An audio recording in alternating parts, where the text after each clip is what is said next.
Rekaman kamera pengawas dari salah satu rumah warga yang berada di Jalan Sukabangun 2, Kecamatan Sukarami, Palembang, memperlihatkan aksi pencurian seekor burung beo. Dua pelaku datang menggunakan sepeda motor.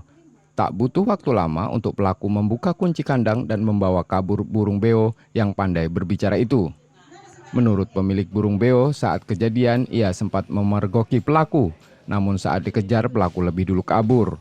Aksi pencurian di kawasan setempat sudah beberapa kali terjadi. Ada satu orang pelaku pencurian burung beo. Kemungkinan ada dua pelaku karena satunya lagi nunggu di motor.